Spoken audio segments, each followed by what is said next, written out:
homologous series, a series of compounds that can be described by the same general formula, and each member differs from the next by a CH2 group there. Okay, now let's first do homologous series analysis. So compound A, I see a carboxylic group. So compound A is a carboxylic acid. Is a carboxylic acid. If I were to give it a name, then I would need the suffix of anoic acid. Compound B is an alkyne, propyne. The suffix there is giving it away. The ine is giving it away and is telling us that I have an alkyne there. Okay, and then compound C, we will deal with it separately. And then compound D is a haloalkane. So it's I have a homologous series haloalkane. It's an alkane but with the halogen there. And then we have the suffix same as an alkane there, as ane. Compound E is an ester. I see anoate, methanoate, anoate. The suffix there is giving it away as an ester. And then compound F, I see that over there. It looks a little bit like a carboxyl group there, but it's a formyl group there. It's a formyl group for aldehyde there. It's an aldehyde there. And then if I needed to give it a name, then the suffix will be anal there. The ine over here, because we have a triple bond in an alkyne, over here should be the number where we put the position of the triple bond where it's located there. So this is homologous series analysis as well as the suffixes. I will need these if I have to give names, and then I will need this if the question requires us to give the homologous series to which the compound belongs to. All right. Now here's a homologous series. Let's put that away. Now the next thing that we analyze is the functional groups there that correspond to the homologous series there. Carboxylic acids have a carboxyl group as their functional group there.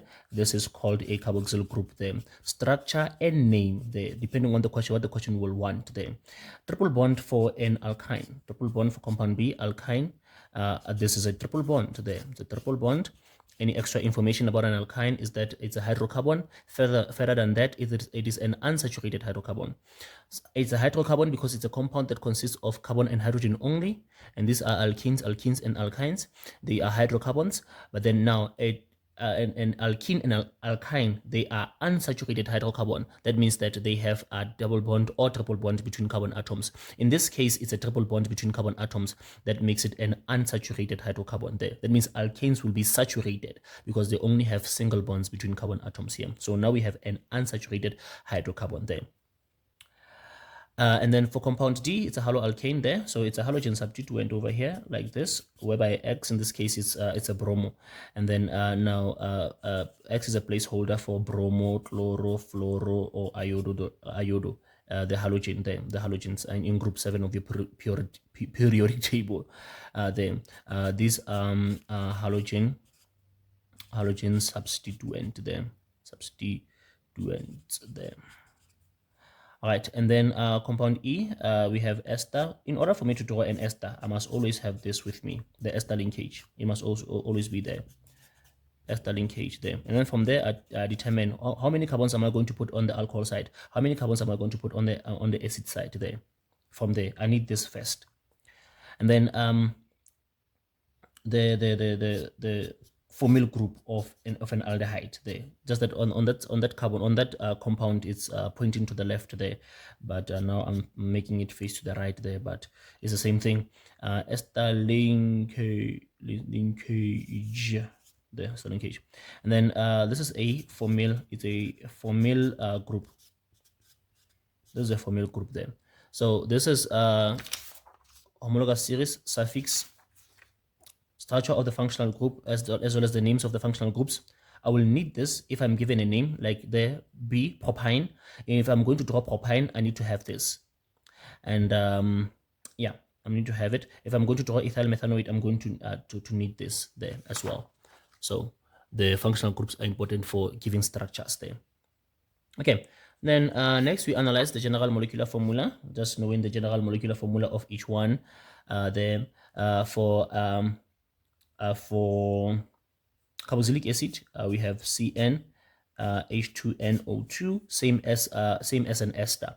So for alkyne, I have CN H2N-2, and then For a haloalkane, compound D is CnH2n plus one X there, where X is that halogen there. And then for a ester is CnH2nO2 there, same as the carboxylic acid. And there's a reason behind that. The reason is that these compounds can form functional isomers there. Same thing as the last one. The last one is an aldehyde, and the general molecular formula is CnH2nO, and this is the same general formula, molecular formula as the ketone there. So they are functional isomers. So aldehydes are functional isomers of ketone, and then carboxylic acids are functional isomers of esters there. So this is the general molecular formula. General molecular formula, let's pair this with the discussion that we just had right now about the isomer. So here, when it comes to the carboxylic acid, we have a functional isomer. Functional isomer must be specific of what? Functional isomer of ester. And then when it comes to the alkyne, the triple bond, the positional isomer. Positional isomer, that's because we can shift the double bond, although we can't in this case, but the type of isomer that you can expect in a triple bond or double bond situation is the shifting of that triple bond to put it in a different position, therefore the positional isomer. But all of them can have chain isomers, by the way. But now, specifically according to the functional group that it has there. Okay, compound D, it has a bromo there, which we can shift its position. So again, positional isomer there. So you can see that bromo is on carbon number 2. We can put it on carbon number 1. That would be the positional isomer of that haloalkane. And then if then E is an ester, and then carboxylic acid is a functional isomer of an ester, that means that an ester is a functional isomer also of carboxylic acid there. So it goes both ways there. So if A is an isomer of B, therefore B is also an isomer of A there. And then similarly with the aldehyde, it is a functional isomer. It's a functional isomer of a ketone there. Of a ketone. So the thing about functional isomers is that if I have a compound like compound F, and then I'm required to draw an isomer, I just what I need to do is that to maintain the number of carbons. So I have 4 carbons over there. So if I need to draw the functional isomer, I need to draw a ketone with 4 carbons there. That's how I'm going to do that functional isomer there.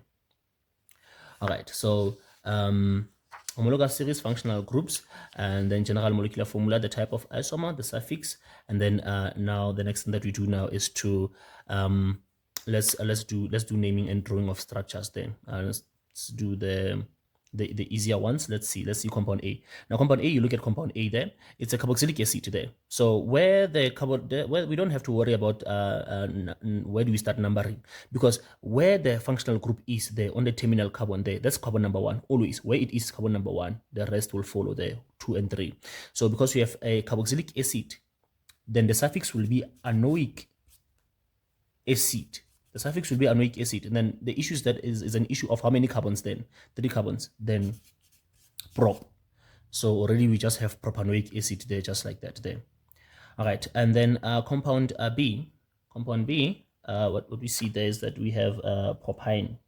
So propyne, let's analyze. Propyne, we say the ine says that we must have a triple bond. Then prop 3 carbons, 1, 2, 3, and then 1, 2, 3. Realize that wherever we put the triple bond, that's carbon number 1 there. So just put the triple bond there. If we can also put it here, it will be the same thing. And then now let's put the hydrogens there to make sure that each carbon has 4 bonds around it. And when you have a triple bond, you must be very careful. 1, 2, 3 bonds for this carbon already, so you just put another one to make it 4. And if you look at this one, it's already 1, 2, 3, 4 bonds, so you don't have to put any hydrogens here. But then for this one, 1, 2, 3 there. What I like about this one is that you can also just do condensed structural formula. It's H, it's C, it's C, it's HCC, and then it's CH3 there. So you can see that when you don't have CH3, CH2, CH, you can see that there is if you try to to open it, you see okay there are a couple of bonds there that seem to be missing. It means inside of that there is a triple bond there. So that's how you would see from a condensed structural formula that you have a double bond or a triple bond there. Or another clue is that usually for an alkane, when we have 3 carbons, we must have 8 hydrogens. But then now we have 3 carbons, but then how many hydrogens? 4 hydrogens. Where did that come from? It means that we had 3 multiplied by 2 minus 2. 3 times 2 is 6, minus 2 is equal to 4 there. So it means the general formula here that we applied here is CnH2n minus 2 there, which is the general molecular formula of the alkynes. So when it comes to general molecular formula, or simply just writing the molecular formula there, it seems a little bit different when you go towards alkynes as well as alkenes. And then sometimes the question will require you to be able to identify, given the molecular formula, also given the condensed structural formula, whether it is an alkyne or alkene or alkane. So you will have to see that there is a triple bond here there when you try to open this up there. Because let's say I try to open this up, I'm going to say okay, it's a hydrogen and a carbon and a carbon and a carbon. This carbon has 3 hydrogens. So what is happening here? How can I make sure that each carbon has 4 bonds? It means this one is fine, and then the triple bond. Okay, let me put one. Let me put a multiple bond. One. Just put one. Let me put one. Is it fine? No. So we have 3 carbons, 3 bonds for this one, and 3 for this one. So it means it's a triple bond there. So you can go from here back to there, just in case they give you a condensed structural formula or they give you a molecular formula there. All right, so that is propyne analysis of that. Further than that, it is a hydrocarbon. I think we have already discussed that it's a hydrocarbon, an unsaturated hydrocarbon as well. And then propanoic acid, there is the name of compound A. Compound D, we have, let's put it like this over here. Just ignore the hydrogens just a little bit there. Do you start numbering from the left or from the right? It doesn't matter. It's in the middle. So it's 1, 2, and 3 there. 3 carbons in the stem, prop. Haloalkane, suffix ane. We go to our suffixes there. And then where? On carbon number 2, that's where we have our bromo. So it's 2 bromopropane. That's what we have there. 2 bromopropane. And yeah. And then from there is compound E, ethyl methanoate there. How do we deal with that? Ethyl methanoate, eth meth. All right, we draw the ester linkage. Draw the ester linkage. Draw the ester linkage. Start with the functional group there from your functional group analysis. Get it from here. Take it from here. Get the ester linkage. Put it there, and then start from there. Now you split this in here. You split this side. This side we split it like this. Like this. Now it means that this side is the alcohol side, this is the acid side. Now when it comes to the name, the starting part is the alcohol side. So it's telling me that I must have 2 carbons on the alcohol side. Where's the alcohol side? Here. So I must have carbon 1 and carbon number 2, like that. There, done. And then how many? Methanoate. Only 1 on the acid side. So I'm done. 2 carbons on the alcohol side, 1 on the acid side, ethyl methanoate there. It's not about left and right. It's about splitting it here and seeing that this portion here, this one here, this is the alcohol side. This one over here going there is the acid side, and then you put the corresponding number of carbons there. From there, I must put a hydrogen there, hydrogen there, hydrogen there, hydrogen over there, hydrogen over there, and hydrogen over there, to complete the structure there. To complete the structure there. So if I was not given a name and I had to name it, I had to name this, I would say that well, this is a carboxylic acid. What is its name? I know that it must have that allyl part, and then must also have an anoate suffix part there. So how do I do the name? I say, okay, now I'm going to cut it here. I'm going to cut it here. Nicely cut it here, and then this is the alcohol side, this is the acid side, and literally we just say how many carbons. Let's start. How many carbons on the alcohol side? Here's the alcohol side, 1, 2, eth. How many carbons on the acid side? 1, meth. There. See, that's meth. This is meth. This is eth. So it's ethyl methanoate. It's giving me back the name. It's giving me back the name. So if you draw a structure and it does not give you back the name that you started with, it means it's wrong. You must start again there. so you can ensure that you get the name correctly, or the structure correctly in this case. All right.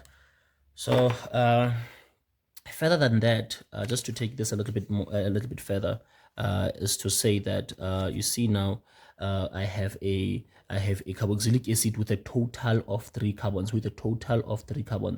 Then what I need to do to draw the isomer, I need to just say 1, 2, 3 carbons, and then put a hydroxyl group. Excuse me, a carboxyl group for the carboxylic acid there. 1, 2. Let's put the hydrogens there to make sure that each carbon is fine. So you can see I have a propanoic acid there, and look at that. This is that already there. It's compound A already, and this is the functional isomer of that ester. So already we have discovered a pair of isomers there. So the isomer of the ester is you draw a carboxylic acid with the same number of carbons. So we add how many carbons? 3. Draw carboxylic acid with 3 carbons, propanoic acid. Then now for the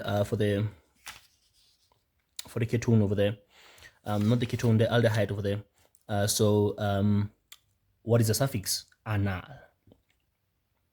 How many carbons there? Simple. There, it's never even a question of where we should start numbering. It's like a carboxylic acid there. The functional group is always at the beginning. So where the functional group is, that's carbon number 1. So now, because we don't have any substituents, we should just go for it. The anal, how many carbons? 1, 2, 3, 4. But so it's butanal, just like that. Then it's butanal. So let's start our isomer analysis with a compound F already.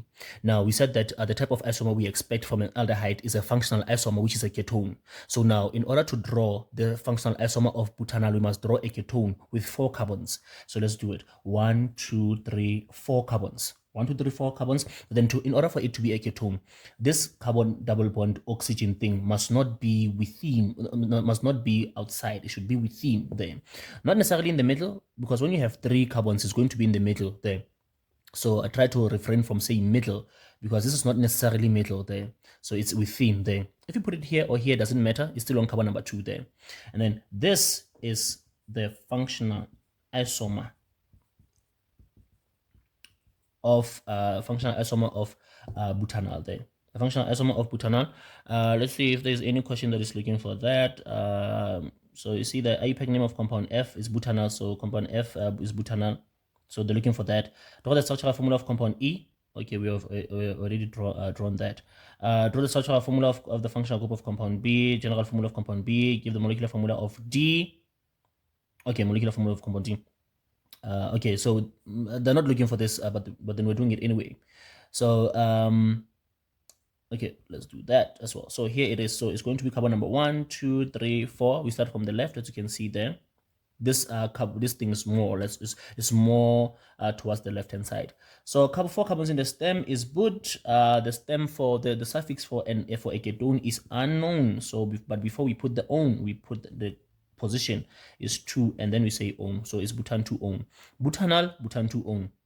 Same molecular formula, but different functional groups there. They are functional isomers there. They are functional isomers. So, and vice versa, if you are given a ketone and then they say draw the isomer of that ketone, you draw an aldehyde with the same amount of carbons there. So it could be either way. It could be from aldehyde to ketone in this case, or from ketone to aldehyde there. You keep shifting this carbon double bond thing from inside to outside and from outside to inside there. Outside for aldehyde, inside for ketone. Right. Any isomer, any other isomers there? Any other isomers? Compound D. Compound D is a secondary haloalkane. You can see that the carbon that is bonded to the halogen is bonded to 2 other carbons there on the left and on the right. So it's a secondary haloalkane. It's 2-bromopropane. But now, how can I change it into a different compound with the same molecular formula? I can change the position of that bromo. That is on carbon number 2, so I'm going to put it on carbon number 1. So if then I put the bromo over here on carbon number 1, such that this compound now becomes, of ours now becomes 1, 2, 3. It becomes 1 bromo. Instead of 2 bromo, 1 bromo. 1 bromopropane. from a major product to a minor product, from a secondary alcohol to a primary alcohol. 1 bromopropane, 2 bromopropane. Sometimes you can even tell by the names of the compounds that this is a positional isomer. The other one is a 2 bromo, the other one is a 1 bromo. The difference only there is in the position of that bromo. 1 bromopropane, 2 bromopropane there. So there. And then lastly, compound C is polythene. It's a polymer of ethene. Ethene is the monomer, whereas polythene is the polymer that comes from the monomer ethene there. So any alcohols, if there were any alcohols, then we'll have to do the primary, secondary, tertiary alcohols. So in short, homologous series analysis. Homologous series, where does from which homologous series does each compound belong? The functional group of the homologous series, each functional group by structure as well as by name, and then the general molecular formula, the type of isomer. Okay, homologous series, structure of functional group, name of functional group, general molecular formula of homologous series, the type of isomer you can expect, the suffix, the IUPAC names of the compounds that we have, IUPAC names of the compounds that we have. Every compound must have its IUPAC name. The structure of the isomer, the IUPAC name of that isomer. Identifying hydrocarbons. B is a hydrocarbon, it's a hydrocarbon. And then what type of hydrocarbon? Saturated and unsaturated. Any haloalkanes or alcohols? If we have haloalkanes or alcohols, then the order of the haloalkane or the order of the alcohol. By that we mean, is it a primary, secondary, or tertiary alcohol there? And once all of that is in place, then it's time to answer the questions now. All right, let's hear the question. Write down the homologous series to which each of the following belong. Now, the question is looking for the homologous series. We did the homologous series analysis, A and D. We said that A is a carboxylic acid there. It's a carboxylic acid there. It's a carboxylic acid there. And then D is a haloalkane. D is a haloalkane there. 2.3, give the letter of the molecule which is a polymer. Polymer is C. And then it's unsaturated hydrocarbon, B. It's a hydrocarbon because it has carbon and hydrogens only. And then it consists of carbon and hydrogens only. And it's unsaturated because it has a triple bond between carbon atoms there. And then has a halogen as a functional group. It's a haloalkane. It's a D there. All right. 2.4 then says now give the molecular formula of compound D. Molecular formula, we already did that. We said that we had 3 carbons. We had 3 carbons as well as 4 hydrogens there. 3 carbons and 4 hydrogens. We already did the molecular formula of the compound over here. We did a molecular formula of the compound over here. So you can't do molecular formula without drawing the structure first, okay? 2.5 then says give the general formula of for compound D. Compound D is a haloalkane. No, for compound B. Compound B, that alkyne, the general formula is CN H2N minus 2 there. We did the general formula analysis as well. So CnH2n is the one for the alkyne. Draw the structural, yeah, where is it? Not there. Just easier to see it there. So we already did that. So we're just taking and putting it over there. Okay. So 2.6, draw the structural formula for the functional group of compound B. Once again, we did a functional group analysis as well. So we already drew the functional groups. Which compound do they want? They want compound B. Draw the structural formula for the functional group of B. B, here, triple bond. So we draw triple bond. They only want the structure of the functional, not the whole structure. They want the structure of the functional group. We give them that. That's 2.6. 2.7, draw the structural formula for compound E. Compound E, our ester. So let's take this opportunity to recap it then. We said that you must always have your ester linkage. You must have your ester linkage from your collection here. You are going to need this from your collection of functional groups. You must have your ester linkage over here. Here's your ester linkage over here. You break it over here. See here, you break it over here. Then you say, now what is the name saying? The name is saying ethyl alcohol side, ethyl alcohol side, 2 carbons, 1, 2, 1, 2, done here. And then methanoate, meth, 1 carbon on the acid side, done. It's already 1 already here. So you just put hydrogens there, here.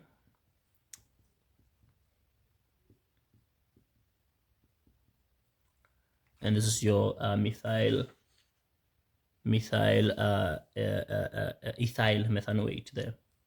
And then 2.8, the IUPAC name of compound F there, it's an aldehyde there, anal, how many carbons? 4. So it's simply just butanal there for 2 marks. So 2 over here, 1, 2, 3 over here, I guess. 1, 2, 3, and then 1, 2, 3, 4, 5 there. So it's like that's like a 1, 2, 5, 8, 10, 13, 15. So it's 15 if you put in also the definition. Write your definition as well there. Okay.